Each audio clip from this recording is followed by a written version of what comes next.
और दिल्ली एनसीआर में प्रदूषण से हालात बद से बदतर होते चले जा रहे। कोहरे और ठंड ने दिल्ली के लोगों के लिए दमघोटू हवा की आफत को और बढ़ा दिया है।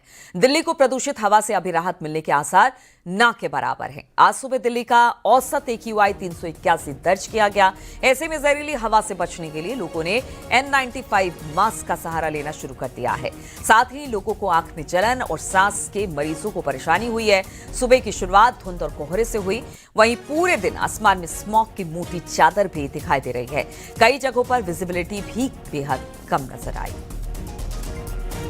आज AQI वेरी पुअर कैटेगरी में है। दिल्ली में आज ओवरऑल AQI 381 दर्ज किया गया है। मेरी मौजूदगी इस वक्त अक्षरधाम फ्लाईओवर के ऊपर है और यहाँ से तस्वीरों के जरिए हम आपको समझाने की कोशिश करते हैं कि किस तरह से आज प्रदूषण का स्तर नज़र आ रहा है। सबसे पहले तस्वीरों में अगर आप देखेंगे, जो अक्षरधाम मंदिर है उसके आसपास स्मॉग की एक लेयर नज़र आएगी। अक्षरधाम धुंधला नज़र आएगा, लेकिन कल और परसों के मुकाबले आज AQI कम है। कल और परसों 400 से ज़्यादा, 450 से ज़्यादा तक AQI पहुंच गया था। बेहद ख़तरनाक श्रेणी में जो AQI था वो पहुंच गया था, लेकिन आज 381 दर्ज किया गया है।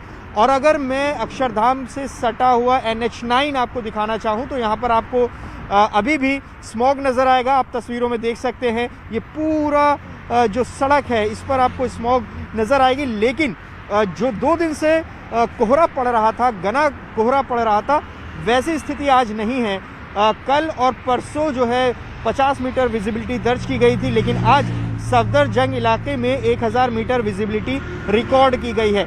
इस NH9 के ऊपर एक बार ज़रा खादर की तस्वीर भी दिखाने की कोशिश अगर हम करें आपको, तो वहाँ पर भी स्थिति यही बनी हुई है। लेकिन जो AQI है दिल्ली में आज 400 से नीचे आया है, लेकिन अभी भी बेहद ख़राब श्रेणी में है। अभी भी वो उस तरह से है कि आपकी सेहत के लिए बहुत हानिकारक है। तो ऐसे में तमाम जो एहतियात है वो इस पोल्यूशन को लेकर बरते जाने चाहिए। और आप भी अगर घर से निकलते हैं तो मास्क पहने।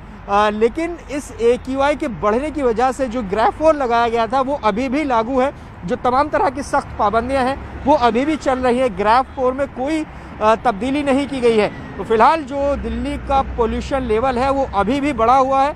वेरी पुअर कैटेगरी में है। सीवियर प्लस कैटेगरी से नीचे आकर वेरी पुअर कैटेगरी में पहुंच जरूर गया, लेकिन अभी भी वो हानिकारक है। कैमरा पर्सन नीरज तिवारी के साथ जावेद मंसूरी, न्यूज़ 18 इंडिया, दिल्ली। और लखनऊ में आज घने कोहरे का कहर देखने को मिला। सुबह के वक्त विजिबिलिटी 20 से 25 मीटर रही। सुबह ऑफिस के लिए निकलने वालों को काफी परेशानी का सामना करना पड़ा।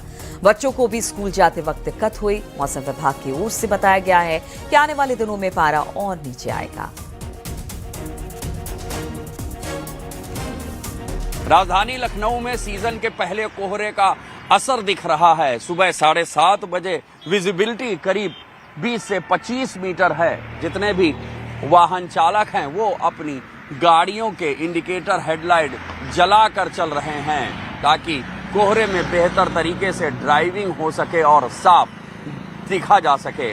तमाम लोग ऐसे हैं जो डिफॉगर का इस्तेमाल कर रहे हैं, कोई अपनी गाड़ी की फॉग लाइट भी जलाए हुए है और टेम्परेचर में भी खासी गिरावट महसूस की जा सकती है। मौसम विभाग की ओर से भी ये चेतावनी दी गई है कि आने वाले दिनों में कोहरे का असर बढ़ेगा तो वहीं ठंड भी बढ़ेगी।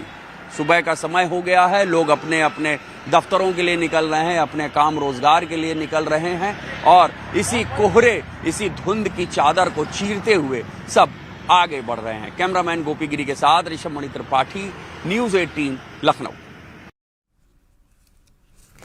और इटावा में कड़ाके की सर्दी के बीच कोहरे का असर देखने को मिला। कोहरे के कारण सड़क और रेल यातायात पर बुरा असर पड़ा।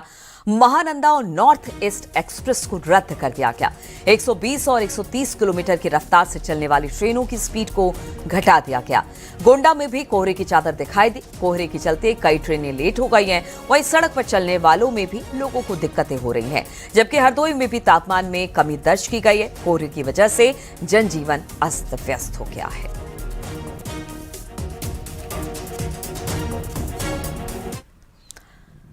कानपुर में भी घने कोहरे के साथ साथ शीतलहर से लोगों की परेशानी बढ़ गई है। ठंड बढ़ने के कारण लोग घरों से निकलने से बच रहे हैं। ठंड से बचने के लिए लोग अब अलाव का सहारा लेते दिखाई दे रहे हैं।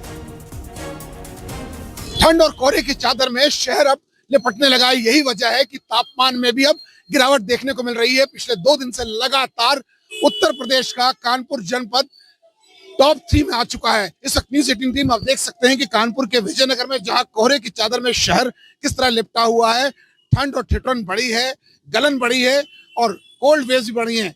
ये सुबह का वक्त है, आमतौर पर सूरज दिख जाते हैं, सूर्यदेव के दर्शन हो जाते हैं, मगर सुबह से बादल छाए हुए। अगर मौसम विभाग की माने तो अब तापमान में और गिरावट आएगी, ठंड बढ़ेगी, गलन बढ़ेगी और ऐसे में देखिए लोगों ने गमछे पहनना शुरू कर दिया है। और ठंड से भैया ठंड कितनी है, कितना दिक्कत हो रही है? अरे बहुत दिक्कत हो रही है, अचानक मौसम बड़ा है, अचानक हो गया। देख सकते हैं कि लोगों ने कंटोप लगाए, किसी ने ठंड से बचने के लिए कोई चाय की दुकानों पे खड़ा है। देखिए मफलर लगाए। बाबूजी ठंड कितनी लग रही है? ठंड बढ़ गई है, कोहरा बढ़ गया, अचानक आज सुबह बढ़ गई है। देखिए ठंड और कोहरे का साफ तौर है कि गाड़ियों पे लोग लाइट जला के निकल रहे हैं, चाहे बाइक्स हो चाहे कार हो, और ये ठंड का असर साफ तौर पर देखना, अगर मौसम विभाग की माने तो ये ठंड कहीं ना कहीं सांस और हृदय के रोगियों के लिए हानिकारक बताई जा रही है। आशीष पांडे के साथ अमित गंजू, न्यूज़ 18 कानपुर। और रामनगरी में भी भीषण ठंड और घने कोहरे की चपेट में है। हालात ऐसे हैं कि विजिबिलिटी पूरी तरह से शून्य हो चुकी है। अयोध्या में ठंड का कहर लगातार बढ़ रहा है। घना कोहरा शहर को अपनी आगोश में लिए हुए है। स्थानीय लोगों ने के अलावा जो श्रद्धालु वहां पर पहुंच रहे हैं उन्हें भी दिक्कत इस वक्त हो रही है। नगरी में आज ठंड ने अपना कहर बरपाना शुरू किया है और आज दूसरे दिन भी घना कोहरा देखने को मिला है, जिसकी वजह से विजिबिलिटी भी जीरो है। इसके साथ ही नगर निगम के दावों की भी पोल खोलता हुआ ये ठंड नजर आ रही है। नगर निगम के दावे की जगह जगह अलाव चल रहे हैं। इसकी सच्चाई आज न्यूज़ 18 के कैमरे पर दिखी है, जहां पर पूरे नगर में कहीं पर भी नगर निगम के द्वारा अलाव की कोई व्यवस्था नहीं की गई थी, जिसको लेकर स्थानीय लोगों ने अपील की है कि मुख्यमंत्री योगी आदित्यनाथ इसको संज्ञान में लें और कम से कम जो श्रद्धालु आ रहे हैं उनकी सुविधा को ध्यान में रखते हुए अयोध्या धाम में कई प्रमुख चौराहों पर अलाव की व्यवस्था की जाए। सहयोगी सर्वेश के साथ निवेश गोस्वामी, न्यूज़ 18 अयोध्या।